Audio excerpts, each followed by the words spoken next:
I need to get this off my chest because I'm struggling to handle everything that's happening right now. I broke up with my fiancé officially a few days ago, but we had actually been done for about a month before that. We tried getting back together briefly, but it just made things worse. I, 27F, met Drake, 27M, in college 5 years ago during our senior year. We were in the same study group for our final project, and things just clicked between us. After graduation, we moved in together and got engaged last year. The proposal was perfect. He took me to the beach where we had our first date, got down on one knee, and promised me forever. I thought I had found my soulmate. But our relationship had been rocky for a long time before the engagement. The main issue was his emotional manipulation. Every time I tried to bring up problems in our relationship, he would turn it around on me. He'd say I was being too sensitive or that I was imagining things. If I ever tried to leave, he would threaten to harm himself. The first time this happened was 2 years ago. I had found suspicious messages on his phone from a female coworker. When I confronted him, he deleted them and said I was being paranoid. I tried to leave that night, and he took a bunch of pills. I had to call an ambulance. After that, I was terrified to ever bring up any issues. This pattern continued for years. He would stop eating, skip work, and basically destroy his life until I came back. Each time, I would give in because I couldn't bear the thought of him hurting himself. We had built a whole life together, shared an apartment, had the same friend group, and were planning our wedding for next spring. Our families were close, and his mom treated me like a daughter. The breaking point came when I found out he had been lying about going to therapy. 6 months ago, after another one of his episodes, I gave him an ultimatum: either he get professional help or I'm done. He agreed readily, and I thought finally things would change. I helped him find a therapist, set up the appointments, and even drove him there every week because his car was in the shop. Last month, I stopped by the therapist's office to reschedule his appointment because we had a wedding to attend. The receptionist had no idea who I was talking about. They had no record of Drake ever being a patient there. When I called other therapy offices in our area, it was the same story. He had been sitting in parking lots during those times, pretending to attend therapy. When I confronted him, he broke down crying. He admitted he hadn't gone to a single session. He said he was afraid the therapist would tell him there was something wrong with him, that he was too scared to talk to a stranger about his problems. He promised he would really go this time, but I was done. All the trust was gone. I packed my things when he was at work and moved in with my best friend Sarah temporarily. That night, he showed up at her place, crying and causing a scene. He kept saying he would die without me. Sarah had to threaten to call the police before he would leave. He got his mother involved, who kept calling and texting me about how devastated he was. She said he wasn't eating or sleeping, that he might lose his job because he couldn't focus at work. About 3 weeks into our separation, he seemed to be doing better. He texted me saying he had actually gone to a therapy session, with proof this time, and was working on himself. Like an idiot, I agreed to try again. We lasted 2 days before I caught him checking my phone while I was in the shower. He said he needed to make sure I hadn't been talking to other guys while we were apart. That's when I ended things for good. Here's where everything gets complicated. During our month apart, I started talking to Matt at my gym. He teaches the morning kickboxing class I attend. It started with just casual conversation after class, but we really connected. He had gone through a bad breakup himself 6 months ago, so we bonded over that.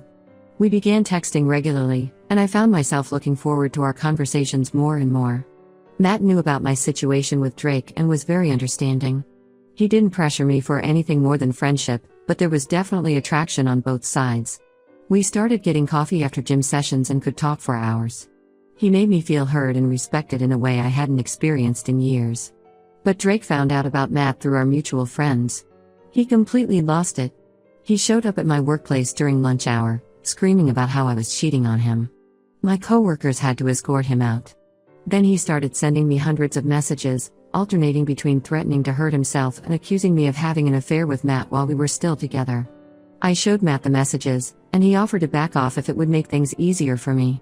But honestly, being around him is the only thing keeping me sane right now. Drake has been telling everyone that I moved on too quickly, that I must have been emotionally cheating during our relationship. Some of our mutual friends are starting to believe him. Drake keeps saying we're just on a break and that he'll wait for me forever.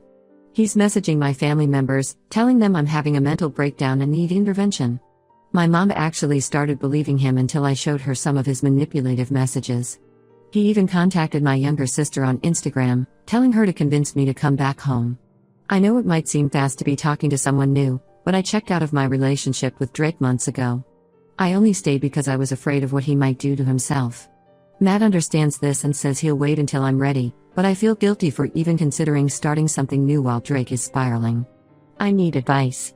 Should I completely cut contact with Drake? What about our mutual friends who think I'm the villain in this situation? And am I wrong for wanting to explore things with Matt? The guilt is eating me alive, but I also know I deserve to be happy. Update 1: I never thought things could get worse, but they did. A lot has happened in the past 2 weeks, and I need to get it all out. Drake actually attempted suicide 3 days after my last post. He took a bunch of pills with alcohol and ended up in the hospital. His sister called me at 2 a.m. to tell me he was in the ICU. The doctors had to pump his stomach, and they weren't sure if he would make it through the night. His family completely blamed me. His mom was hysterical at the hospital, screaming at me about how I had destroyed her son. His sister Amy showed up at my workplace the next day, causing such a scene that my manager had to call security. She was yelling about how I had abandoned Drake when he needed me most, how I was heartless for moving on with some gym instructor while her brother was fighting for his life. The whole incident forced me to take a step back from everything. I felt so guilty that I told Matt we needed to pause whatever was developing between us. He was understanding, but I could tell he was disappointed. He said he would give me space but reminded me that Drake's actions weren't my fault. Still, I couldn't handle the thought of pursuing anything romantic while Drake was in the hospital because of me. I visited Drake in the hospital once he was stable. His family didn't want me there, but the doctor said he was asking for me. He looked terrible, pale, with dark circles under his eyes. He cried when he saw me and promised he would change, that he would do anything to get me back. I felt horrible seeing him like that. But then something completely unexpected happened. 2 days after Drake was admitted to the hospital, I got a message from Lisa, one of his co-workers. She said she had something important to tell me and asked if we could meet. I agreed to meet her at a coffee shop near the hospital. What Lisa told me turned my world upside down. Drake had been seeing Amanda, another woman from their office, for the past 3 months while we were still together. Apparently, everyone at his workplace knew about it. Lisa showed me screenshots of conversations between Drake and Amanda that another co-worker had sent her. In these messages, Drake told Amanda that our relationship was already over and he was just trying to find the right time to tell me. There were pictures of them together at office parties, messages about their romantic dates, and even discussions about their future together. All of this was happening while he was simultaneously begging me not to leave him and threatening to hurt himself if I did. The timestamps on some messages showed he was texting her loving messages on the same days he was having breakdowns over our relationship. When I confronted Drake about this at the hospital, he tried to deny it at first. Then he claimed Amanda was just offering emotional support because I had been distant. Finally, when I showed him the screenshots Lisa had given me, he broke down and admitted everything. He said he was scared of losing me and that Amanda meant nothing to him. He tried to blame it on his depression and fear of abandonment. His family's attitude completely changed after this revelation.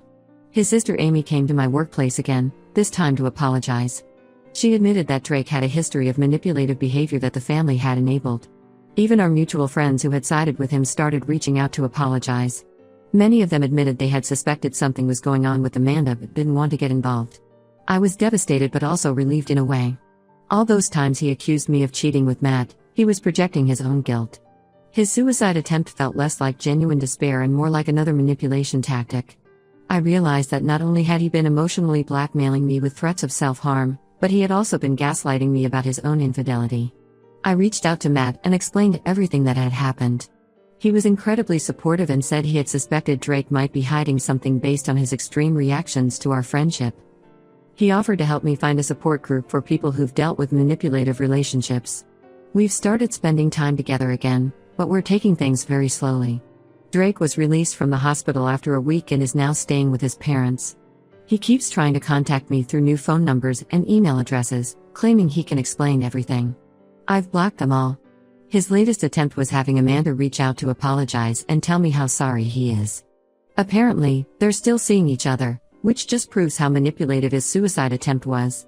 He wasn't trying to end his life because he lost me, he was trying to keep control over me while maintaining his relationship with her. I'm still trying to process everything that's happened. Part of me feels like an idiot for not seeing the signs earlier. Another part feels angry at everyone who knew about his relationship with Amanda but never told me. But mostly, I feel free. The guilt that was eating me alive about Matt is gone. I know now that I deserve better than what Drake put me through. Update 2: I thought I had seen all the twists this situation could throw at me, but I was wrong. The past few weeks have been a roller coaster of revelations and confrontations that I'm still trying to process. Matt and I have been getting closer. After everything that happened with Drake's hospitalization and the revelation about Amanda, Matt gave me the space I needed to heal.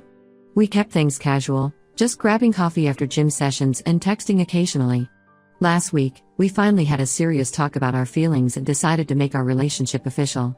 It felt right, no manipulation, no pressure, just two people who genuinely care about each other. The same evening we made this decision, Drake showed up at my apartment complex. He had the engagement ring I had returned to him, the same one I had worn for a year while he was cheating on me. He started yelling in the parking lot about how I had ruined his life, how I had driven him to attempt suicide, and how I owed him another chance.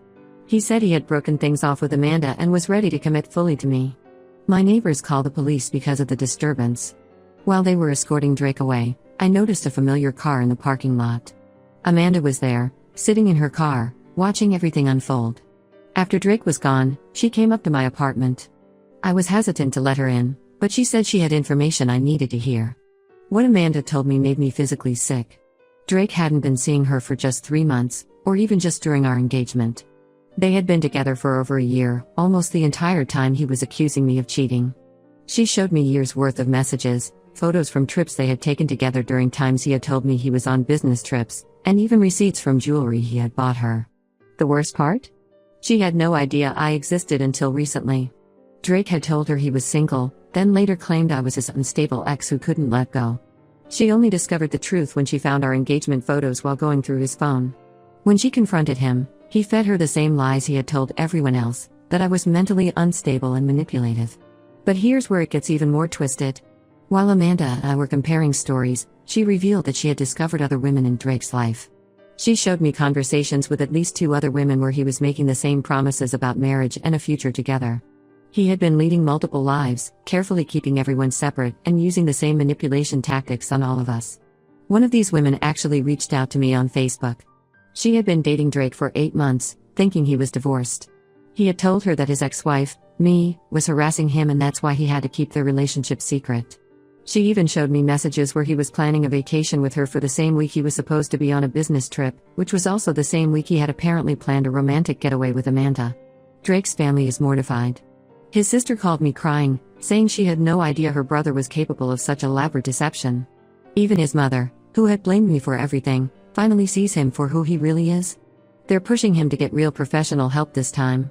The most surreal part of all this is how Drake is reacting. Instead of showing remorse, he's trying to justify everything. He sent me a long email explaining how he needed different types of emotional support and how each relationship fulfilled a different need. He actually tried to argue that he wasn't technically cheating because he loved everyone differently. Matt has been incredibly supportive through all of this. When I showed him Drake's email, he helped me set up additional security measures on my social media and devices. We've also started attending a support group together for people who have dealt with pathological liars in relationships. I'm still processing everything, but for the first time, I feel like I can see the situation clearly. Drake didn't just cheat, he created an entire web of lies and manipulation that affected multiple people. His suicide attempt wasn't about losing me, it was about losing control of the narrative he had carefully constructed. I'm currently working with Amanda and the other women to document everything in case we need legal action in the future. Drake's behavior has become increasingly erratic since all of this came to light, and we want to be prepared. Update 3: It's been 3 months since everything came to light, and my life has completely transformed. I wanted to give one final update because so many people have reached out asking how things turned out. After discovering the full extent of Drake's deception, I filed for a restraining order. The evidence Amanda and the other women helped me gather made the process surprisingly straightforward. The judge was particularly concerned about his pattern of showing up at my workplace and home after I had explicitly told him to stop contacting me. Matt and I are still together, and things are going really well. He's been incredibly patient with all my trust issues and never makes me feel guilty about my past. We've been taking things slowly, but last week we decided to move in together. Some people might think it's too fast, but after experiencing such a toxic relationship, I finally understand what a healthy one feels like. Amanda and I have actually become close friends. We meet weekly for coffee and help each other process everything that happened. She started dating someone new who knows our whole history and is very understanding. The other women Drake was involved with have also moved on with their lives, though we keep in touch to support each other. Most of our mutual friends have apologized for believing Drake's lies. Some friendships couldn't be salvaged, particularly those who knew about his affairs but never told me. I've learned who my true friends are through all this. Sarah, my best friend who let me stay with her after the breakup, has been amazing. She and Matt get along great, which makes everything easier. Drake's family has completely cut ties with him. His sister told me he's moved to another city after losing his job. Apparently, his workplace found out about how he had been manipulating multiple co-workers and decided he was too much of a liability. His mother occasionally texts me to apologize again for how she treated me during his hospital stay. The last I heard, Drake is supposedly getting real therapy this time and has joined some kind of program for compulsive liars. I don't know if that's true, and honestly, I don't care anymore. I've finally stopped feeling guilty about his suicide attempt and other threats of self-harm. The support group Matt and I attend has helped me understand that I was never responsible for Drake's actions. Matt and I have started planning our future together. We're looking at apartments and talking about getting a dog.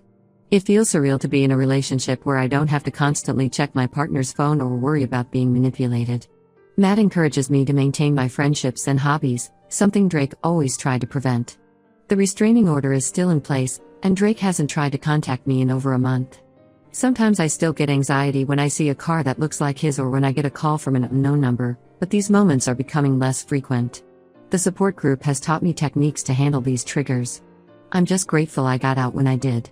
Looking back, I can see all the red flags I missed or ignored. But I'm not beating myself up about it anymore. Instead, I'm focusing on building a new life with someone who respects and values me. Sometimes the worst experiences lead you to exactly where you need to be. To everyone who supported me through this journey, thank you. Your comments and messages helped me stay strong when I was doubting myself. And to anyone going through something similar, it does get better. You just have to be brave enough to walk away.